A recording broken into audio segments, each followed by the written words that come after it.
Con el permiso de la Presidencia, diputadas, diputados, medios de comunicación, pueblo de México, quiero leer antes de iniciar la participación lo que maneja el Consejo de Representantes de la Comisión Nacional de los Salarios Mínimos. Acordó otorgar un aumento general a los salarios mínimos de las dos áreas geográficas para el 2014 de 3.9%. Los nuevos salarios mínimos legales que regirán a partir del 1 de enero del 2014 pasado son los siguientes: área geográfica A, 67.29 pesos diarios, área geográfica B, 63.77 pesos diarios. El Consejo de Representantes acordó mantener para este año la actual integración municipal de las áreas geográficas para la aplicación de los salarios mínimos.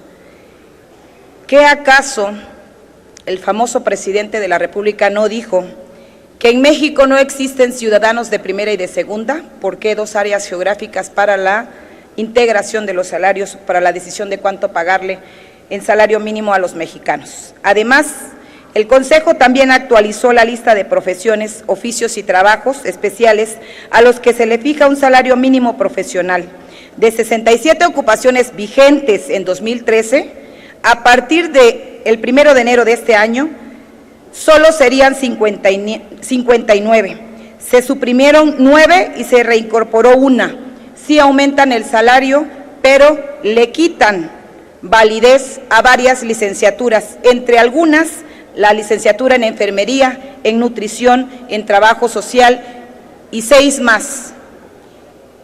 Habría que preguntarle a estos empleados si realmente, o a estos profesionistas, si realmente están de acuerdo en que hoy ya no se les tome en cuenta como profesionistas con licenciatura, sino nada más como técnicos, y por consiguiente se les va a bajar también el salario mínimo a la categoría de técnicos. Lo peor que le puede ocurrir a un país que tiene desempleo, falta de educación, altos índices de corrupción e inseguridad, es tener un salario mínimo que ahorca a los más desfavorecidos. El caso específico de México empeora con el tiempo. Tenemos una cúpula de poder que mantiene mayor parte de la riqueza y que de manera contrastante hay cerca de 60 millones de pobres en el territorio mexicano. El problema de un salario mínimo insuficiente es en parte el causante del aumento de los asaltos, el narcotráfico, los secuestros y otros problemas sociales. México es un país con 60 millones de pobres y 27 millonarios. Estamos hablando de 60 millones de personas que carecen de 3 comidas al día, pero de 27 personas que superan en su riqueza los 1,000 millones de dólares. Mientras tenemos un presidente con un avión presidencial de 6,700 millones de pesos, una famosa primera dama con una casa de 86 millones de pesos y dando 1.3 millones de dólares para liquidar departamentos de zonas exclusivas, el resto del país carece de las necesidades básicas que el Estado tiene obligación de dar. México está entre los países de mayor pobreza laboral y con alta tasa de empleo informal. Existe una planificada y ventajista manipulación de los ingresos del gobierno que busca desequilibrar al país. Esto crea grupos de desamparados y que de manera cotidiana sufren por las malas decisiones de los que están en el poder. Todo esto con la finalidad de suprimir al pueblo y buscar apoyos económicos con fines políticos o electorales. De manera absurda, desde 1976 hasta este año, los salarios en México se han reducido aproximadamente en un 76%, lo cual tiene como obvia consecuencia que en parte la economía del país no crezca por los salarios escuálidos que el Estado le da al pueblo. Aproximadamente el 75% de la población tiene un trabajo asalariado, creando una sociedad que depende del mísero ingreso que el Estado les obliga a percibir, sin poder tener aspiraciones de mejorar su calidad de vida. Lo que no quieren entender es que el salario mínimo no está basado en un precio de mercado, está determinado por el derecho constitucional al cual debemos de tener acceso todos los mexicanos y mexicanas, trabajadores, y no solo un puñado de empresarios. Se tiene que eliminar el trato administrativo del salario mínimo, buscando ante todo la equidad económica de los mexicanos.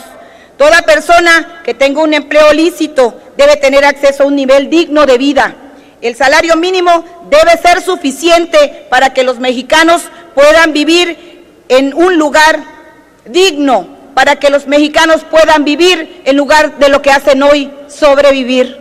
Algunos pronósticos indican que debe de haber un incremento salarial del 3.9% para este año, pero debe de existir una mayor claridad en el cálculo del aumento, ya que al tomar la inflación como eje del estudio, eliminamos el factor de la pobreza social. Al parecer, los que deciden la política salarial ignoran los estudios que contradicen sus ideas, ya que se ha demostrado que el establecer los salarios con base de la inflación en lugar de la productividad social provoca pérdidas de cerca del 80% del poder adquisitivo del salario que percibe el pueblo asalariado. Pero el problema aumenta año con año, ya que en el 2013 a este año la población que no tiene capacidad adquisitiva aumentó del 54 al 59.4 en el DF. Esto quiere decir que no solo estamos hablando de un problema para cubrir las necesidades básicas del pueblo, sino que ni siquiera pueden cubrir el costo de la canasta básica. Más clara no puedo ser. No les alcanza ni para comer. El simple hecho del crecimiento del salario de un 900% contra el de la canasta básica de 1.800%. Permítame, diputada. Deja el aumento disparar y dañar la economía de las personas que menos tienen. Permítame, diputada. ¿Con qué objeto, diputado Rojo? Sonido a su curul. Presidenta, pedirle que nos sujetemos al tema y a ver si me puede aceptar una pregunta a la oradora. No está en discusión todavía la reserva, diputado, y la diputada está presentando en una sola exposición todas sus reservas. Entonces, permítanla concluir y una vez que el Pleno sancione si está en discusión, con mucho gusto veo si acepta la pregunta.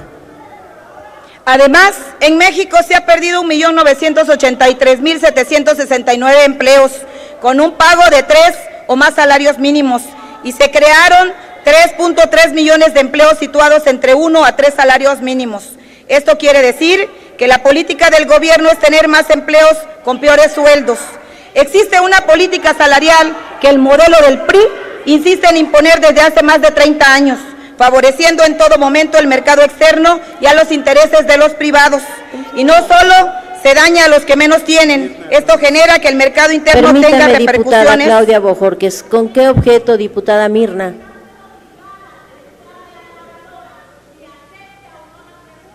Presidenta, y no debe usted de permitir que se esté pasando más de los minutos. Además, no está hablando del tema original. Nadie está señalando en este momento si los salarios mínimos alcanzan o no. Estamos hablando de otra medida, de otra toma de medida para hacer efectivamente que no se considere el salario mínimo para multas, etcétera. Repita usted, por favor, la pregunta que el diputado José Antonio le solicitó, que si la oradora recibe o no, o acepta o no la pregunta del diputado. Esa es su obligación, señora presidenta. Disculpe, diputada, pero le vuelvo a repetir, como le dije al diputado, que no está a discusión precisamente la reserva que está presentando la diputada. Una vez que el Pleno sancione si admite a discusión la reserva, con mucho gusto lo sometemos a consideración. Diputada, concluya su presentación, por favor. No solo se daña a los que menos tienen, esto genera que el mercado interno tenga repercusiones, como lo vemos en estos días con el ejemplo del miserable crecimiento de la economía mexicana.